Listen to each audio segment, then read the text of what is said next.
میرے ایک والد صاحب ہیں جو کہ اس دنیا میں نہیں ہیں. میری ایک والدہ ہیں، وہ بیمار ہیں.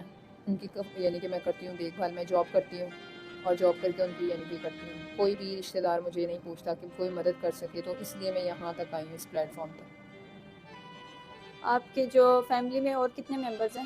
میں اکیلی ہوں، اپنے ماں باپ میں اکلوتی ہوں. تو آپ اکیلی سارا جو ہے سب کچھ دیکھتی ہیں؟ آپ کا جو گھر ہے وہ اپنا ہے؟ نہیں، وہ رینٹ پہ ہے. وہی تو سارا مسئلہ ہے کہ جو مالک مکان ہے وہ مجھے تنگ کرتا ہے، کہتا ہے یا رینٹ دو یا میرے ساتھ فرینڈ شپ کرو. تو میں فرینڈ شپ تو نہیں کر سکتی، میری یہ غیرت گوارا نہیں کرتی کہ میں فرینڈ شپ کر کے تو میں اس طرح کا کروں. تو میں چاہتی ہوں کہ کوئی میری زندگی میں ایسا انسان ہے جو کہ مجھے سنبھال سکے، کوئی ایسا نیک انسان ہو جو کہ میری قدر کر سکے، میرا خیال کر سکے، چھوڑنے والا نہ ہو. جو آپ کی والدہ محترمہ ہیں وہ کیا کرتی ہیں؟ وہ بیمار ہیں، وہ گھر پہ ہی ہوتی ہیں. تو ان کی میڈیسن کا سارا آپ کیسے کر رہی ہیں؟ بس جاب کرتی ہوں، جاب کر کے میں ان کا یعنی کہ خیال کر رہی ہوں. تو میں چاہتی ہوں کہ کوئی ایسا ہو کہ جو مدد کر سکے میری. آپ کی ایجوکیشن کتنی ہے؟ آپ کتنا پڑھی ہوئی ہیں؟ میں میٹرک ہوں. اس کے علاوہ آپ نے قرآن پاک وغیرہ پڑھا ہوگا؟ قرآن پاک پڑھا ہوا ہے میں نے. جی ناظرین، آپ یہ داستان سن رہے ہیں. ان کے جو مالک مکان ہے وہ ان کو کافی تنگ کرتے ہیں، یہ جانتے ہیں مزید انہی کی زبانی. جی میری بہن، ابھی آپ آگے شادی کرنا چاہتی ہیں؟ ہاں جی، میں آگے شادی کرنا چاہتی ہوں. کوئی ایسا انسان مل جائے مجھے نیک کہ جو میرا خیال کر سکے، جو میری ماں کا خیال کر سکے. کل کو اس کو پریشانی نہ ہو کہ کہے کہ جی ماں کو بھی سنبھال رہا ہوں، اسے بھی سنبھال رہا ہوں. ایسا کوئی نہ ہو.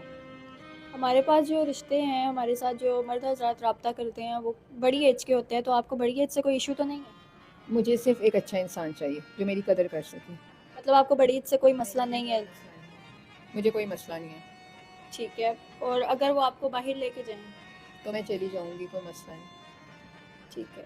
جی ناظرین، آپ یہ داستان سن رہے ہیں. یہ شادی کرنا چاہتی ہیں. جو ان سے شادی کرنا چاہتا ہے وہ ہم سے رابطہ کرے، انشاءاللہ آپ کا جو ہے ان سے رابطہ کروائیں گے.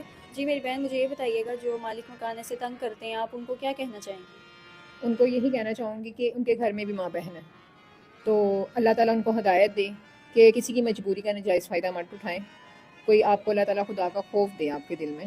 میں تو بس یہی دعا کرتی ہوں، کیونکہ بہت سے مجبور بہنیں بھائی بیٹھے ہوئے ہیں کرائے پہ. اللہ پاک سب کو اپنی چھت عطا کرے، لیکن یہ مالک مکان کو یہی میرا ہے پیغام کہ آپ کے گھر میں بھی ماں بہن ہے تو تھوڑا خیال کریں. اور آپ کی عمر کتنی ہے؟ میری عمر ہے 22 سال. جی ناظرین، آپ یہ داستان سن رہے ہیں. جو بھی ان سے شادی کرنا چاہتا ہے وہ ہمارے جو اسکرین پر نمبر چل رہا ہے اس پہ ہم سے رابطہ کر سکتے ہیں.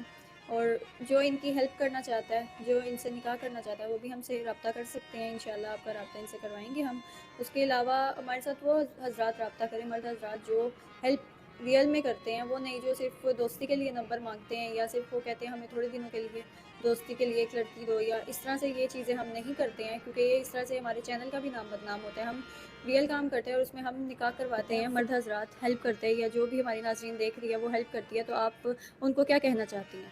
ان کے لیے دعا ہے کہ اللہ پاک ان کو آگے اور ہمت دے مدد کرنے کی. تو جو فضول خرچیوں میں خرچ کرتے ہیں، میں ان کو یہی کہوں گی کہ اللہ کی راہ پہ خرچ کریں زیادہ سے زیادہ، تاکہ آپ کی آخرت بھی ٹھیک ہو دنیا کے ساتھ ساتھ. جی ناظرین، آپ نے یہ بہن کی داستان سنی ہے. انہی کے ساتھ فی الحال مجھے اجازت دیجیے. ملتے ہیں اگلے پروگرام میں. فی امان اللہ.